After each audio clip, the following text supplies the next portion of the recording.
Sudah kelihatan? Sudah, Bapak. Oke, Ya. mantap. Oke. Kita mulai. Bismillahirrahmanirrahim. Assalamualaikum warahmatullahi wabarakatuh. Assalamualaikum warahmatullahi wabarakatuh. Alhamdulillahirabbil alamin. Raditu billahi robba wa bil islami dina wa bi Muhammadin nabiyya wa rasulah. Rabbi syrah li sadri wa inna Muhammadan abduhu wa rasuluh sallallahu alaihi wasallam amma ba'. Yang sama-sama kita hormati Bapak Wakil Dekan 3 Fakultas Ekonomi Universitas Negeri Padang, Bapak Ibu Wakil Dekan Selingkungan Universitas Negeri Padang, Bapak Rino, ini pemateri yang luar biasa ini, yang sempat hadir di panel dengan saya pagi ini. Kemudian adik-adik calon pemimpin bangsa yang luar biasa. Salam jumpa di pertemuan kita ini. Hilang share-nya. Kelihatan? Belum, Bapak. Kayaknya itu stop sharing. Minta tolong Stop di-sharing sharing lagi. ya. Oke, kita ulangi. Oke. Udah, Pak. Terima Saya kasih. perkenalkan, mungkin dari tadi moderator atau siapa saja agak kesulitan untuk membaca nama saya, ya, karena mohon maaf nama ini adalah doa, jadi agak sedikit dituliskan dan dibacakan dengan lafaz yang benar. Ya. Untuk mukhlidinya tidak masalah, tapi muskhir itu harus dibaca dengan muskhir, karena kalau muskir dia artinya pemabuk. Tapi kalau muskhir itu artinya adalah orang yang senantiasa mengikhlaskan pekerjaannya. Kira-kira begitu. Ya. Nama saya berasal dari kata kholidi. Kholidi artinya dikekalkan. Berarti kholidi bertambah nama mu artinya orang yang dikekalkan. Jadi manusia yang dikekalkan. Kenapa? Karena orang tua kami, saya ini anak keempat sebenarnya dari 5 bersaudara. Yang 1, 2, 3 sudah tiada. Dan saya lahir di usia yang sangat dini dan kemudian alhamdulillah diperkenankan doanya untuk menjadi orang yang sampai hari ini masih diberikan insya Allah kesempatan untuk berbicara di hadapan kita semua. Ditugaskan oleh senior saya yang luar biasa ini. Ada 3 kata kunci yang harus diambil. Pertama adalah nilai kepemimpinan. Yang kedua adalah sistem informasi sesuai dengan bidang saya. Dan kemudian sesuai dengan tingkatan bidang selanjutnya adalah pengambilan keputusan. 3 komponen ini menjadi dasar bagi kita untuk berbicara selanjutnya di konteks pagi ini gitu. Tapi sebelumnya saya ingin cek sound, ya kan? Tolong diaktifkan mic-nya, ya. Semua peserta aktifkan mic-nya. Kita pagi ini harus semangat, gitu. Bukan semangat pagi, tetapi saya ingin menyapa adik-adik dengan panggilan kawan-kawan semua, dengan panggilan pemimpin muda. Maka hendaknya para peserta dan adik-adik semua menjawab, akulah orangnya. Letakkan tangan kepalanya di dadanya. Akulah orangnya.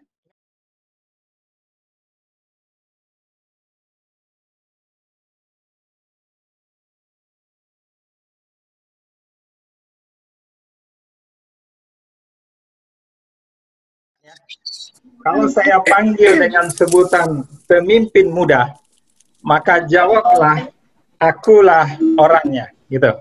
Oke ya? Semangat ya? Oke, siap. Pemimpin muda. Orangnya. Ya, sekali lagi. Pemimpin muda. Akulah orangnya. Orangnya. Baik, siap. Kita lanjut. Ini kayaknya perlu lebih keras suaranya sebenarnya. Tapi saya rasa cukup lah. Mungkin karena kurang sarapan mungkin. Ya. Biasanya kalau mahasiswa sarapan bakwan lah, nah ya. Karena saya juga ketika di awal-awal jadi mahasiswa juga sarapannya bakwan gitu. Baik, kita mulai.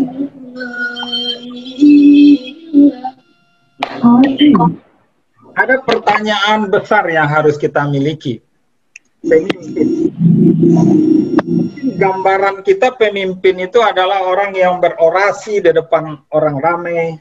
Kemudian pemimpin itu adalah orang-orang yang luar biasa.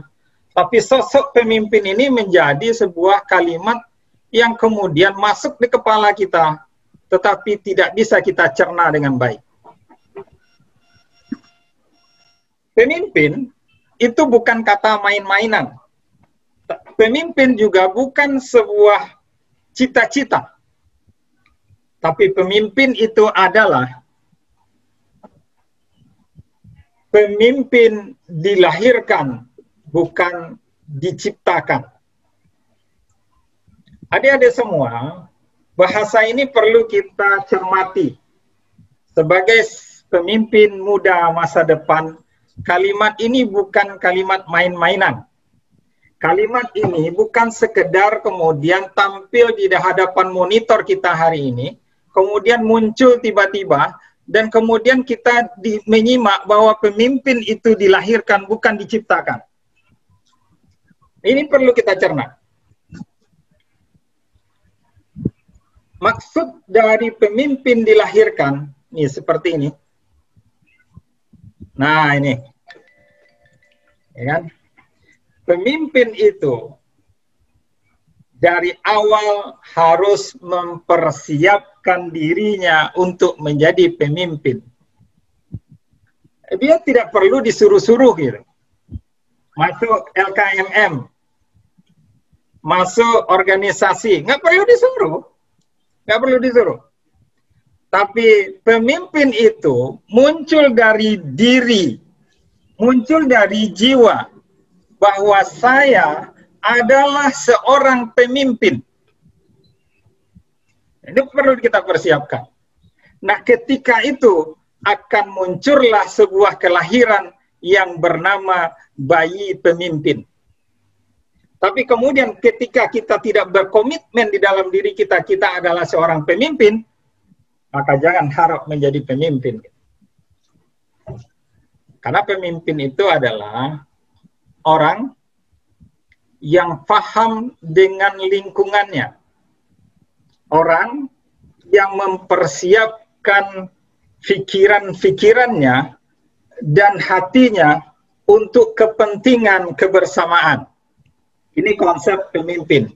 Kalau pemimpin itu hanya pemimpin dari golongannya, pemimpin dari teman-teman dekatnya, pemimpin dari sahabat-sahabatnya, itu bukan pemimpin.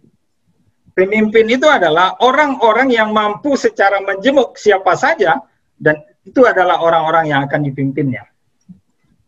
Maka hendaknya memiliki karakter pemimpin yang seperti apa. Yang pertama ini, penunjuk arah di saat kebingungan.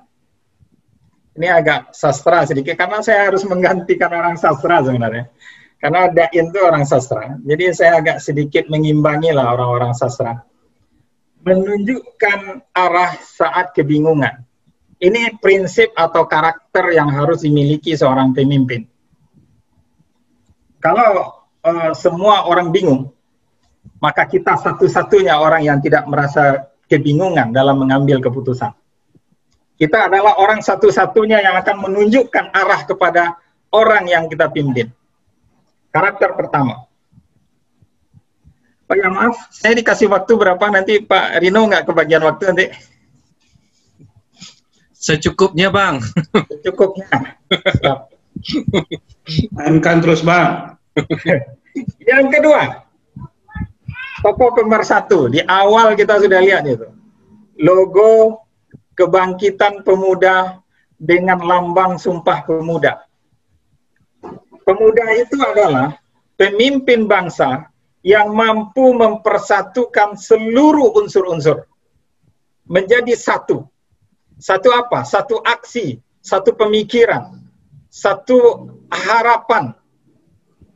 Ini dia, bagaimana mewujudkan harapan. Nanti kita bicara nanti lebih dalam. Jadi seorang tokoh pemersatu itu adalah tokoh pemimpin yang luar biasa. Karakter yang kedua yang harus kita miliki. Jadi untuk lahirnya seorang pemimpin, minimal dia memiliki karakter 1 dan 2. Dan kemudian karakter yang ketiga, memiliki banyak ide. Jadi seorang pemimpin itu tidak melempem, duduk di bangkunya, kemudian duduk gitu ya, cerita-cerita ngolor ngidul dengan kawannya, enggak. Memiliki banyak ide. Ide apa? Ide apa saja. Yang intinya apa? Meningkatkan kualitas orang yang dipimpinnya. Orang-orang yang ada di belakangnya. Lihat, itu ada gambar orang yang ada di belakangnya. Pastikan tuh, pastikan orang yang di belakang kita itu adalah orang yang mengikuti ide-ide yang kita bangun. Tuh. Dan yang tidak kalah pentingnya, harus memiliki visi dan kemudian mampu mewujudkan visi itu dalam sebuah misi yang luar biasa. Adik-adikku yang berbahagia, calon pemimpin masa depan. Ya. Pemimpin muda. Akulah orangnya. Ya, mantap. Cuma satu. Pemimpin muda. Akulah orangnya. Semangat paginya luar biasa. Ini Pak Rino. Adik-adikku yang berbahagia, pagi ini kita harus punya visi dan misi yang luar biasa. Kalau seandainya kita hanya duduk sekarang, coba lihat. Saya dapat laporan dari komandan saya tadi, bahwa sebenarnya peserta kita itu lebih dari 100. Yang mampu hadir hari ini cuma 51 orang. Itu membuktikan bahwa pemimpin itu tidak boleh, tidak bisa diciptakan begitu saja. Diajak begitu saja, ayo mau gabung, nggak bisa gitu. Tapi itu lahir dari jiwanya. Lahir dari jiwanya, sosoknya. Maka bangun itu visi dan misi kita untuk menjadi seorang pemimpin yang luar biasa di masa depan. Pemersatu bangsa di masa depan. Siap ya? Siap ya, semangat ya untuk jadi pemimpin masa depan. Karena untuk jadi pemimpin masa depan itu tidak membutuhkan orang-orang yang lembek. Orang-orang yang tidak on the time. Artinya tidak berada pada waktu yang tepat. Ya. Ini adalah tempat yang wadah yang luar biasa diciptakan oleh WD3 Fakultas Ekonomi gitu. Wadah yang luar biasa. Beliau tidak berusaha untuk menciptakan saudara-saudara, adik-adik saya untuk menjadi pemimpin, tidak. Tapi beliau mengajak bagaimana hari ini melahirkan seorang pemimpin dari mana? Mulai dari hari ini gitu. Mulai dari hari ini. Mulai dari detik ini ketika saya berbicara ini, maka camkan di dalam jiwa kita. Pemimpin muda itu ada di jiwa saya. Maka kalimatnya pemimpin muda, akulah orangnya. Siapkan itu. Itu yang pertama.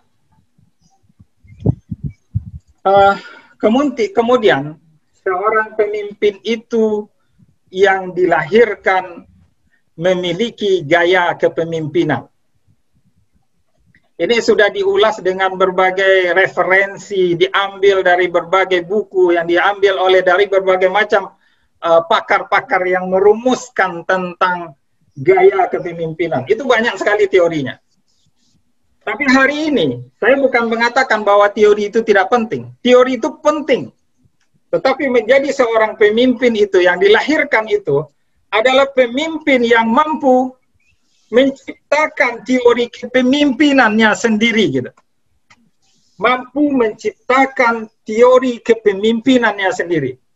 Jadi bukan teori kepemimpinan yang diambil dari berbagai referensi, tetapi adalah orang yang mampu menciptakan teori kepemimpinannya sendiri. Maka dia adalah pemimpin gitu. Kalau selagi kita merujuk kepada pemimpin, gaya pemimpin, itu udah ketinggalan zaman gitu. Hari ini pemimpin itu tidak berpikir ke belakang, tetapi adalah 30 tahun ke depan, itu yang difikirkan gitu. Menjadi pemimpin itu adalah 30 tahun ke depan. Makanya cerita kita yang terpenting nanti itu bicara tentang teknologi informasi. Bagaimana seorang pemimpin menetapkan dirinya untuk menjadi orang-orang yang memiliki kemampuan di bidang teknologi informasi. Itu. Jadi dia punya teori sendiri tentang kepemimpinan. Itu yang pertama, gaya kepemimpinan yang dimilikinya. Yang kedua, seorang pemimpin memiliki gaya kepemimpinan, memiliki budaya perilaku yang diterima secara universal. Tatanan agama dan norma. Kalau seandainya pemimpin kemudian berperilaku negatif, tidak mungkin. Mungkin dia bisa menjadi pemimpin geng mungkin ya. Tapi bukan tidak diterima, tidak mampu diterima oleh banyak orang tentunya. Pemimpin masa depan itu memiliki budaya dan perilaku yang universal. Dapat diterima dalam tatanan agama dan norma-norma yang berlaku. Itu yang kedua, gaya kepemimpinan yang dimiliki. Dan yang ketiga, secara homogen, itu dikatakan memiliki masa heterogen menjadi homogen. Hari ini banyak sekali goreng-menggoreng ini. Apalagi masa-masa dimensi politik yang luar biasa gitu ya. Masa di mana orang kemudian memblow up sesuatu informasi kepada orang lain. Itu wajar. Itu wajar. Dan itu pantas. Kenapa? Karena setiap kepala itu memiliki pemikiran yang berbeda. Seorang pemimpin mampu itu membuat suasana yang heterogen itu menjadi sebuah suasana yang homogen. Mungkin tidak homogen katakanlah 100%, tapi minimal dia mengatakan mampu mencapai kisaran-kisaran 80% ke atas. Upayanya seperti apa? Ini perlu kecerdasan. Kecerdasan. Dua hal yang di atas itu menentukan bagaimana gaya kepemimpinan yang bisa membuat massa heterogen menjadi massa yang homogen. Dua hal yang di atas itu sangat penting. Menciptakan teori kepemimpinan sendiri, dan yang kedua memiliki budaya dan perilaku yang diterima secara universal. Dan itu tidak mudah. Itu perlu dilatih. Siapa yang melatih? Kita. Kita yang mempersiapkan diri. Kalau kita tidak mau jadi pemimpin, ya sudah, selesai hari ini. Tidak perlu kita ikut-ikut. LKMM segala gitu ya. Menghabiskan waktu, paling hanya dapat senang ya Pak ED3 ya. Apa Bang? Naik di rumah masing-masing. Masing-masing. Rugi Bang ikut acara ini Bang. Hah? Habiskan kuota. Oh iya, dapat kuota. Kota belum tentu. Jadi pemimpin itu tidak mengharapkan kuota sebenarnya. Tapi bagaimana kemudian menyiapkan dirinya untuk melahirkan seorang pemimpin.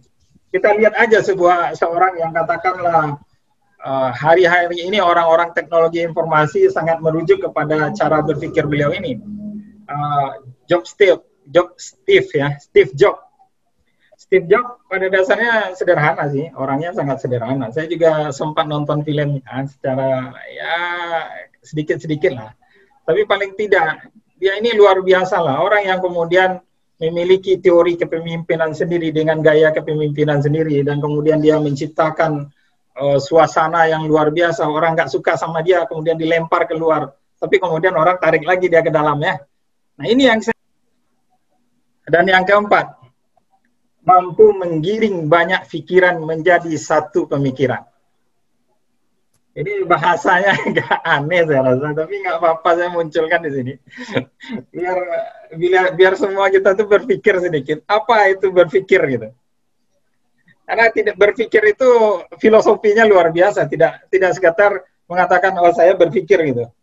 Tidak. Tapi ini lebih mengacu kepada bagaimana orang menggiring opini yang sering muncul hari ini, kemudian kita garap menjadi sesuatu orang yang kemudian berpikir real gitu. Apa? Dari data dong. Dari data. Gitu. Oke, kita lanjut ya. Ini masih ada waktu untuk saya nih. Akan diatur ya? Oleh hostnya Pak Muklidi. Host akan mengatur nanti. Akan diatur oleh host nanti. Oh, diatur oleh host ya? Iya, dikontrol oleh host. Pemimpin itu Lanjut. tidak dididik. Tidak perlu dididik. Tapi pemimpin itu bukan berarti orang yang tidak terdidik gitu. Ini orang-orang pendidikan teknologi kejuruan sering mendapatkan makna seperti ini. Pemimpin tidak dididik, tetapi pemimpin itu bukan berarti tidak terdidik. Dia pasti orang terdidik. Ini zaman-zaman dulu ya. Pemimpin zaman dulu kan kelihatan tuh rapi, terdidik gitu ya. Pemimpin, rambut harus disisir gitu ya. Kelihatan gitu kan. Harus pakai kopiah gitu kan. Kayak WD3 kita ini. Sebentar lagi jadi WR3 kayaknya. Betul. Nah, ini orang terdidik, orang bukan main-main, yang membangun karakter bangsa, yang mengatakan menyatukan seluruh bangsa, rakyat Indonesia dalam satu kesatuan, yang berbahasa Indonesia yang satu, dan seluruh komponen-komponen yang ada di masyarakat kita dijadikan satu. Siapa? Orang-orang kayak gini, orang-orang yang terdidik. Tapi tidak ada orang yang kemudian belajar, dididik menjadi pemimpin, enggak. Dia masuk ke dalam organisasi. Dia masuk ke wilayah-wilayah di mana orang berkumpul di situ. Berkumpul di mana? Jangan dibayangkan sekarang berkumpul fisik gitu. So, bayangkan sekarang orang berkumpul di berbagai media. Terdidik. Terdidik bukan berarti menciptakan opini yang membuat orang lain tersesat gitu, bukan. Pemimpin itu adalah mampu menyampaikan pemikiran-pemikiran yang valid dan optimal kepada orang lain tanpa merujuk kepada opini yang membawa pada perasaan-perasaan saja. Ini satu ya. Kedua statement saya tentang kepemimpinan. Pemimpin tidak dipelajari, tapi bukan berarti tidak terpelajar. Saya banyak menemukan di dalam berbagai konsep praktek di lapangan.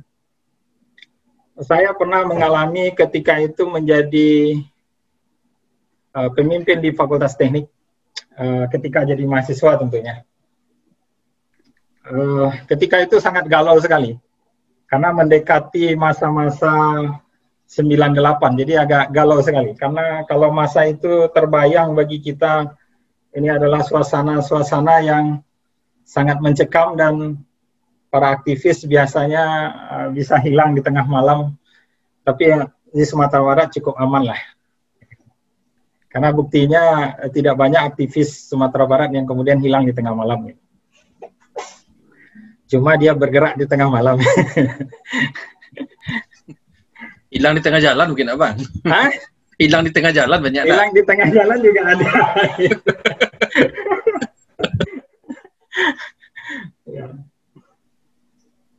apa suasana ketika sebuah kenyataan, ketika kita kalah dalam sebuah pemilihan. Ini banyak ini, kalah dalam sebuah pemilihan. Apa yang terjadi gitu? Kebetulan saya orang yang terkalahkan gitu ya. Iya kan? Waktu itu kita mengusung seorang kawan yang kemudian menjadi pemimpin nomor 1 untuk kalangan mahasiswa, yang kemudian saya desain dan kemudian kalah. Gitu. Teman-teman saya tidak terima. Teman-teman saya tidak terima dengan kekalahan ini. Yang perlu kita pahami, menjadi pemimpin itu, bagaimana kita menjadi seorang yang terpelajar. Terpelajar apa? Terpelajar dan mampu menerima setiap kenyataan itu adalah sesuatu yang perlu kita terima dan wajib kita terima. Tidak membuat suasana menjadi gaduh gitu. Tidak bisa membuat sebuah opini yang membuat kemudian orang menjadi gaduh gitu. Ini konsep pemimpin ya. Nggak apa-apa kalah hari ini, masa depan bisa menang gitu. Harus dipersiapkan. Hari ini banyak sekali saya temukan di lapangan, ketika dia kalah tidak terima gitu. Banyak sekali tidak terima. Dan akhirnya ada yang gini juga kan. Banyak gitu. Kenapa? Karena tidak terpelajar. Karena tidak mampu menerima gitu. Seorang terpelajar itu mampu menerima kenyataan. Ini konsep yang sering kelihatan gitu ya. Oh, apalah dalih sepertinya sekarang gitu. Coba terima gitu, terima kekalahan itu. Oh, itu tidak adil mereka melakukan ini, melakukan itu. Jangan kita pikirkan itu lagi gitu. Berarti kita harus punya strategi yang lebih matang di masa depan. Belajar gitu. Belajar dari situasi dan kondisi yang hari ini, dan kemudian di masa depan kita juga sudah memprediksinya. Jadi tidak memprediksi yang kan sekarang, memprediksi 30 tahun ke depan. Itu seorang pemimpin. Nah, kayak gini dia, kan kelihatan itu kan seorang pemimpin itu seperti itu gitu. Ya, orang-orang terpelajar dan orang-orang yang memiliki kualitas diri yang luar biasa. Gitu. Pemimpin itu punya karismatik, ya, harus punya. Oh, bisa nggak ciptakan karismatik itu, Pak? Memang karismatik ini ada dalam diri masing-masing, tapi semuanya sudah dimiliki dan sudah diciptakan oleh Allah untuk kita. Sebenarnya embrio karismatik itu sudah ada di kita. Cuma tinggal kita memupuknya. Memupuknya. Karismatik itu mungkin dengan tampilan, mungkin dengan gaya berbicara, mungkin dengan gaya senyuman. Itu adik-adik semua harus di depan cermin itu. Lihat sosoknya, gimana dia berbicara, sampai di mana, ngomongnya seperti apa, belepotan atau tidak.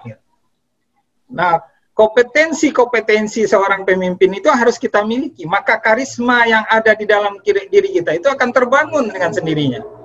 Dengan apa juga? Dengan banyak membaca buku-buku gitu. Karisma ini akan muncul. Banyak mempraktekkan di lapangan gitu. Adik-adik tidak bisa kemudian membaca buku kepemimpinan kemudian duduk-duduk aja gitu. Tapi mempraktekkannya di lapangan. Harus masuk dan mencimplung gitu ya. Kata menteri kita itu kan sekarang nyimplung gitu ya. Nyimplung gitu. Ya kan? Ada juga kawan-kawan saya, begitu dia sudah terpilihnya duduk-duduk aja lah, anak-anak aja lah. Ini nak ada kerajaan orangnya duduk-duduk aja gitu kan. Ada loh kawan kamu itu tuh. Ya, dijadiannya pemimpin tuh, sudah dilantik gitu kan. Artinya aneh-aneh aja lah. Apa kira-kira tuh? Malu gitu ya, malu. Kita tidak punya karismatik gitu. Tidak akan didengarkan ngomongan kita orang. Sudah kita ngomong gitu kan, ngomong kita di depan orasi gitu kan. Apa kecak orang di belakang? Hai, kok yang kepotang sih nak selesai. Yang kepotang sih nak selesai. Itu kira-kira. Jadi tolong dibangun itu, bangun karakter karismatik itu. Ini dia sudah dimiliki kok. Allah sudah ciptakan. Karena setiap diri, kata Allah nih, setiap diri itu adalah seorang pemimpin. Dan setiap pemimpin akan dipertanggungjawabkan dengan kepemimpinannya. Itu Allah yang katakan ke kita. Seorang pemimpin pasti dia punya karismatik. Kalau nggak ada masa yang akan gabung ke dia. Nggak ada orang yang mau dekat-dekat dengan dia. Ya kan? Ruangan WD3 langang-langang saja gitu kan. Ada orang masuk gitu. Kira-kira itu perlu kita pertanyakan karismatiknya. Atau ruangan tempat adik-adik sekarang kemudian menjabat jadi apa kemudian, tapi diam-diam aja, nggak ada yang dikomunikasikan gitu. Kecuali ada hal yang mungkin opini-opini yang dibahas gitu. Ini saya sedikit opini boleh kok kita pelajari, tapi opini itu jangan kita masuk ke renung-renung baper gitu ya, baper. Kita lanjut ya. Pemimpin selalu memikirkan kesejahteraan orang yang dipimpin. Ini kalimat yang perlu kita bahas, sejahtera. Kayak gini, kalau kita memimpin, kemudian tidak maju gitu, orang-orang yang ada di sekitar itu miskin gitu. Orang-orang yang ada di sekitar kita mengeluh gitu. Ini bukan pemimpin. Tapi kelihatan orang itu sejahtera. Orang yang kita pimpin itu orang-orang yang kemudian menjadi orang yang luar biasa gitu. Seperti siapa? Seperti Umar bin Abdul Aziz. Umar bin Abdul Aziz itu pemimpin yang short time gitu. Waktunya singkat. Nggak berapa lama. Dia nggak perlu membutuhkan 5 tahun untuk membuat orang sejahtera. Nggak perlu. Umar bin Abdul Aziz bisa mensejahterakan orang cukup hanya dalam tempo 3 tahun saja. Dan kemudian orang tidak bayar zakat kepada manusia, tapi membayar zakat kepada binatang. Binatang ternak. Kenapa? Karena semua orang sudah sejahtera. Mau zakat kepada siapa gitu? Mau zakat sama siapa? Gitu. Jadi seorang pemimpin masa depan itu adalah pemimpin di kepalanya itu memikirkan setiap detik orang yang dipimpinnya untuk menjadi orang-orang yang sejahtera. Itu nggak main-main. Nggak main-main. Ya kan? Karena sejahtera itu ada 2 kondisi. Ada sejahtera kejiwaan dan ada kesejahteraan fisik. Dan dua-duanya harus kita garap. Pak, dia sejahtera secara batinnya, Pak. Pemimpin itu, mereka sudah sejahtera itu.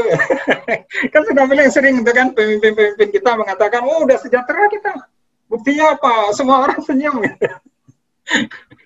kayak WD3 FT ini senyum aja gitu. Tapi uangnya nggak punya. Nah, itu ya. Entah ya. Jadi pemimpin itu juga tidak memikirkan bagaimana kemudian kesejahteraan itu banyak untuk dia dan orang lain sedikit gitu. Tidak. Bahkan Umar bin Abdul Aziz itu, dia adalah orang yang kemudian meninggalkan kebahagiaan yang dimiliki secara fisik ya. Rumah yang mewah dia tinggalkan. Pakaian-pakaian mewah ditinggalkan. Tapi kemudian dia memakai pakaian seperti rakyat yang paling rendah tingkat kesejahteraannya. Tuh, memakan makanan yang sama dengan rakyat yang ada di sekitarnya itu yang tidak sejahtera. Yang artinya yang memiliki tingkat kesejahteraan paling rendah. Pak Mukhlidi, izin Pak, waktunya tinggal. Oke, saya singkat. Tadi suruh lama-lama, makanya saya lama-lama. Jadi Oke. Oh ya, ini kalimat yang penting. Pemimpin itu memiliki rasa takut yang tidak terhingga kepada Yang Maha Kuasa. Pemimpin itu langsung koneksinya kepada yang menciptakan dia, itu. Di dalam berbagai seminar, di berbagai pertemuan pemimpin-pemimpin ketika azan berkumandang, itu tiba-tiba kita harus berhenti dulu mendengarkan azan. Gitu. Itu kalimat yang paling tidak tepat menurut saya. Ini mohon maaf ya kalau seandainya ada yang bukan muslim. Tapi ini langsung ya, jadi kalau bukan seorang muslim pun, paling tidak dia memiliki rasa pemilikan terhadap sang pencipta. Maka koneksi pemimpin itu langsung kepada penciptanya. Perhitungkan bahwa orang yang kita pimpin di sekitar kita juga punya tanggung jawab kepada Tuhannya. Gitu. Kadang kita rapat lama kali gitu ya. Oke, ini nanti kita bicara tentang saya ingin ke arah data ya. Apa yang harus kita bangun itu adalah visi misi, tetapi visi misi itu harus akurat dan memiliki data yang fakta yang jelas. Memiliki data dan fakta yang jelas. Ini ya, jangan sekedar opini ya, atau dengarkan dari kalimat orang lain atau komentar dari si anu, komentar dari si anu. Tapi paling tidak kita memiliki data dan fakta yang jelas. Dari menciptakan visi dan misi tadi. Maka muncul informasi di kepala kita. Dan informasi ini harus kita sistemkan dalam sebuah sistem. Sistem informasi. Sistem informasi yang seperti apa? Hari ini orang cerita tentang coding, tentang macam-macam. Saya ketawa sendiri orang berbicara tentang coding. Sampai-sampai anak pendidikan agama Islam juga harus bicara tentang coding. Tapi jangan digambarkan dengan codingnya orang teknik elektro. Jangan. Coding yang harus dimiliki oleh orang-orang yang kebutuhannya untuk orang pendidikan agama Islam. Beda. Maka sistem informasi yang dimiliki oleh seorang pemimpin itu bukan sistem informasi yang sekedar sistem informasi gitu. Itu orang cerita sistem informasi, awak cerita sistem informasi belum. Tapi apa sistem informasi di orang itu nak sama ya, Pak. Artinya apa? Seorang pemimpin itu harus memiliki sistem informasi yang jelas gitu. Kalau kita bangun, kita siapkan datanya gitu. Nah, sistem informasi itu harus jelas, akurat dan valid. Dan reliabilitas. Probabilitas itu jelas. Apa itu akurat? Akurat itu tepat. Reliable atau probabilitas itu keseringan, sering-sering. Jadi kalau dia sering-sering akurat, itu dia datanya. Itu yang kita ambil. Itu datanya. Jadi probabilitas itu adalah sesuatu yang keseringan, kecenderungannya sama, maka itu yang kita ambil. Maka kita dalam mengambil keputusan itu harus memiliki informasi yang jelas, valid, dan terukur gitu. Sehingga data, fakta, yang reliabilitas itu menjadi sebuah keputusan yang cepat dan akurat. Kalimat yang perlu saya ingin sampaikan di kepala kita masing-masing, maka data dan fakta serta sistem informasi yang kita miliki itu memiliki sebuah hasil wujud berupa keputusan cepat dan akurat. Dan keputusan itu adalah produk seorang pemimpin. Produk. Jadi apa yang dihasilkan pemimpin sebenarnya? Keputusan. Nah, bagaimana kemudian keputusan yang kita buat ini bisa dijalankan oleh orang banyak? Maka pemimpin itu harus bertindak sebelum orang lain mulai memikirkannya. Dari saya cukuplah, karena saya grogi kalau sudah diingat-ingatkan itu. Makanya saya ingin bilang dulu, saya butuh waktu berapa kalau kasih. Nah, saya siapkan, saya sangat grogi dan saya sampaikan grogi kalau seandainya sudah di stop gitu ya. Tapi intinya begini, seorang pemimpin masa depan harus dipikirkan, harus diciptakan dari sekarang. Siapa yang ciptakan? Diri kita sendiri. Karena pemimpin itu adalah setiap diri kita ini adalah pemimpin. Dan pemimpin itu embrionya sudah ada di kita. Cuma ada orang yang mau membangun dirinya jadi pemimpin, Ada orang yang mau dirinya untuk jadi rakyat biasa saja. Kita mau milih yang mana itu silahkan kepada kita semua. Demikian statement dari saya, kira-kira kalau ada masalah dan mohon maaf kalau seandainya kemudian ada yang menyinggung mungkin, atau mungkin tersinggung gitu ya, atau tersungging gitu ya. Paling tidak saya minta maaf dulu karena setiap yang saya sampaikan ini akan tetap saya pertanggungjawabkan di masa yang akan datang. Dan kemudian kalau ada pertanyaan, silakan kita serahkan dulu kepada Ibu Mentari Ritonga. Dari saya sebagai orang yang diundang, mohon maaf dan kemudian juga mengucapkan banyak terima kasih kepada pemimpin bangsa masa depan Fakultas Ekonomi. Terima kasih banyak atas kesempatan yang diberikan kepada saya. Assalamualaikum warahmatullahi wabarakatuh. Waalaikumsalam. Pemimpin muda, saya orangnya. Oke, terima kasih kita ucapkan kepada Bapak Mukhlidi Mushkir. Benar ya Pak? Wow. Ini ya Pak? Iya, mudah-mudahan saya maafkan.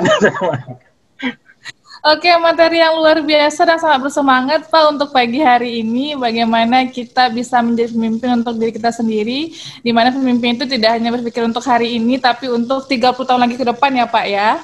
Dan mesti disiapkan dengan sebuah sistem informasi untuk diri sendiri, di mana mesti memiliki data yang tepat dan valid agar seorang pemimpin itu bisa mengambil keputusan tepat.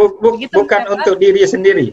Mohon maaf ya, saya mungkin mohon maaf. Bukan untuk diri sendiri, mempersiapkan diri sendiri untuk kepentingan orang banyak. Gitu. Gitu, pemimpin itu. Mempersiapkan diri sendiri untuk kepentingan orang banyak. Begitu ya Pak ya? Bukan untuknya, tapi untuk semua. Untuk semua. Oke, terima kasih Bapak. Baiklah, kepada adik-adik mahasiswa, untuk bagi adik yang ingin bertanya terkait materi kita pada pagi hari ini, dipersilahkan di kolom chat. Selagi Bapak Mukhlidi Mushkirnya masih join dengan Zoom kita pada pagi hari ini. Ini materi yang luar biasa sekali adik-adik. Silahkan.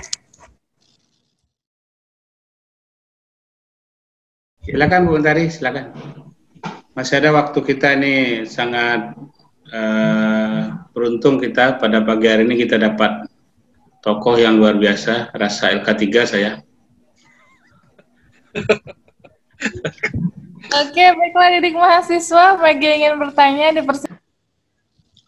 Oke lah, sambil ini untuk penghangat suasana diskusi memancing mahasiswa, Pak Mukhlidi, dengan kondisi seperti ini ya, di negara kita sekarang kan juga banyak sekolah-sekolah ataupun kampus-kampus yang memiliki jurusan dan mata kuliah yang mengajarkan tentang kepemimpinan. Seolah-olah itu sudah menjadi mata kuliah tersendiri atau mata pelajaran sendiri tentang kepemimpinan. Yang tentu outputnya adalah melahirkan para pemimpin-pemimpin baru. Nah, menurut Pak Mukhlidi, bagaimana efektivitas mata kuliah ataupun program studi yang di sana mengajarkan kepemimpinan dan impact-nya terhadap lahirnya pemimpin-pemimpin baru di negara ini? Bagaimana Pak Mukhlidi? Ya, sebentar nanti ngomongnya. Terima kasih Pak Rino atas pertanyaan ini. Pertanyaan yang luar biasa ini. Dan memang pemimpin besar itu dia harus mempertanyakan statement mungkin yang diberikan gitu. Terlebih dahulu saya berikan salam hormat Pak Irwan yang sudah bergabung dengan kita. Kita belajar itu wajib ya. Di mana saja belajar wajib. Apakah kita belajar tentang teori kepemimpinan? Boleh nggak? Boleh. Boleh.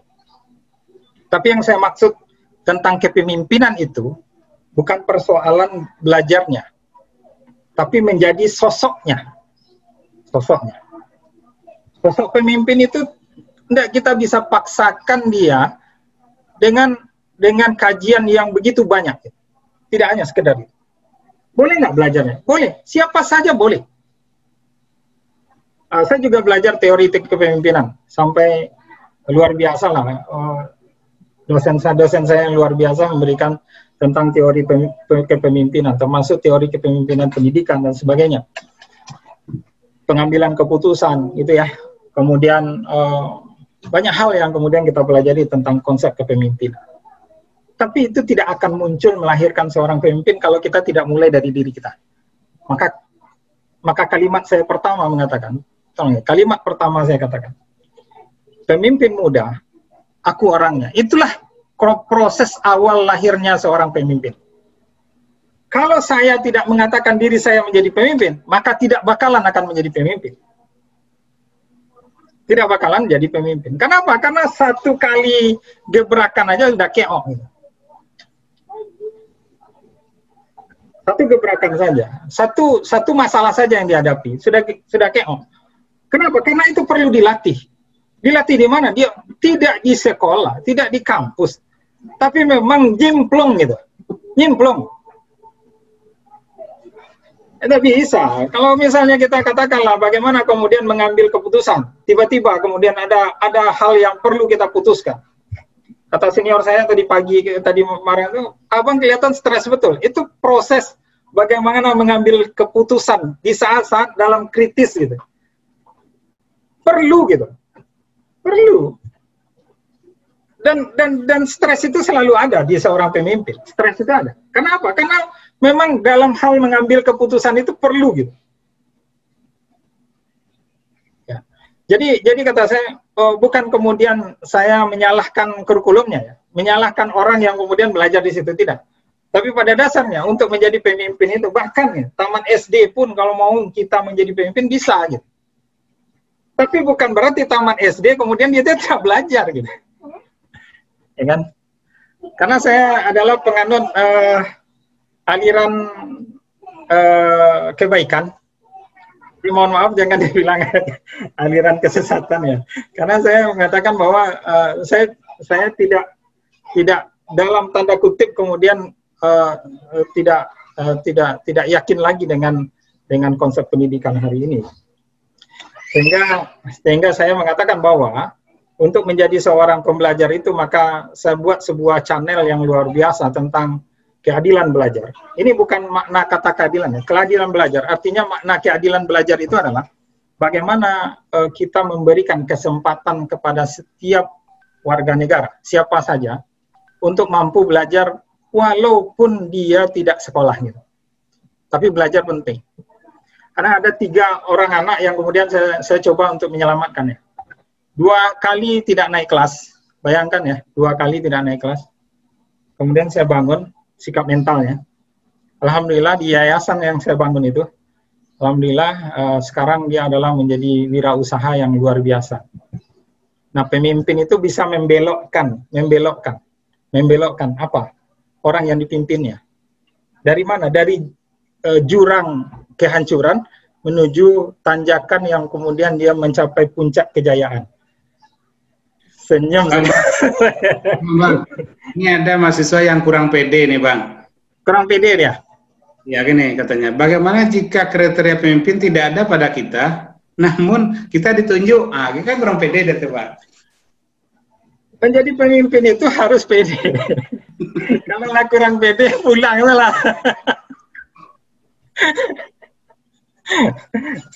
Ya, kalau jadi pemimpin itu harus pede. Mau ditunjuk orang atau mengacungkan diri untuk menjadi pemimpin, itu boleh-boleh saja. Tapi kalau saya berpendapat, pemimpin itu seperti mutiara. Nggak perlu dia nunjuk tangan, nanti pasti akan dikasih sama orang. Yakin orang, ini mampu nih orang. Mutiara, dia akan mengkilau gitu, mengkilau. Berkilau di mana saja. Ya kan? Ya senior. Nggak perlu kita ngacungkan tangan. Saya Pak, tolong saya Pak dijadikan ini, dijadikan itu, nggak ada itu. Tapi ketika orang menunjuk kita, saya siap memimpin kan boleh Bang? Gimana? Saya siap memimpin. Saya siap memimpin. Begitu ditunjuk orang, saya siap. Siap. Aku memimpin masa depan. Pemimpin masa depan. Pemimpin masa depan harus siap dan harus punya visi 30 tahun ke depan. Ya. Jangan pikirkan masa lalu juga, kepalanya botak di belakang. Kalau botak di depan, itu nyusirkan ke depan itu.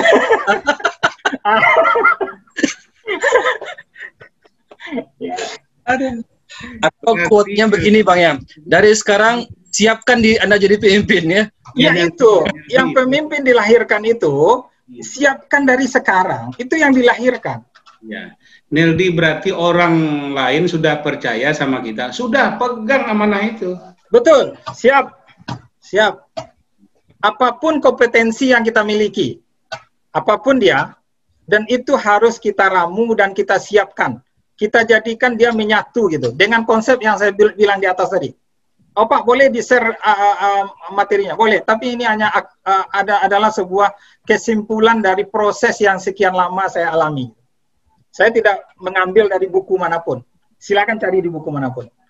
Tidak akan pernah ketemu. Karena pemimpin itu, dia punya style sendiri. Dan memiliki gaya kepemimpinan sendiri. Nggak mungkin saya belajar gaya kepemimpinnya Pak Rino misalnya. Gaya pemimpinannya Pak Yulendri. Gaya pemimpinnya Pak Irwan. Nggak mungkin. Karena itu berasal dari dalam diri kita gitu. Dan potensi itu sudah dititipkan Allah kepada kita. Di dalam jiwa kita. Karismatik itu sudah pasti ada di dalam diri kita. Siap kita bangun gitu. Bagaimana orang percaya sama kita kalau kita nggak percaya pada diri kita gitu. Itu kan? Oke, terima kasih Pak Mukhlidi Muskir atas materi dan juga jawaban pertanyaannya yang tadi berikan. Semoga apa-apa yang beliau sampaikan tadi bisa bermanfaat, terlebih untuk adik-adik mahasiswa calon pemimpin masa depan. Mahasiswa FT ada nggak yang bertanya? Mahasiswa FT ada yang bertanya? Cuma satu yang bertanya, Pak. Kita minta closing statement. Saya sudah bilang tadi. Kalau dari awal saya sudah punya statementnya. Saya ulang aja closing statementnya dengan kalian.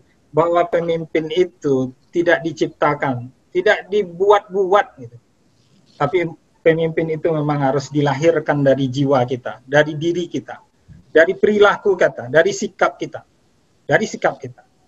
Maka jadikanlah diri kita ini jadi pemimpin. Kalau pertanyaannya, pemimpin muda, saya orangnya gitu.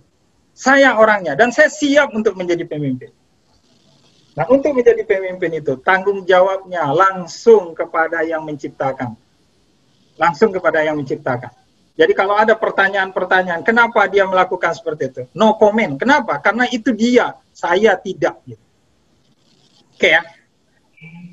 Karena saya akan bertanggung jawab kepada yang menciptakan.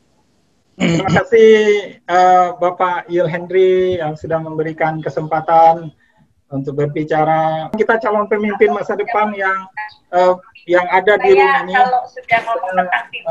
Ucapkan selamat berjuang untuk masa depan negeri kita dan bangsa kita masa depan. Assalamualaikum warahmatullahi wabarakatuh. Waalaikumsalam warahmatullahi wabarakatuh.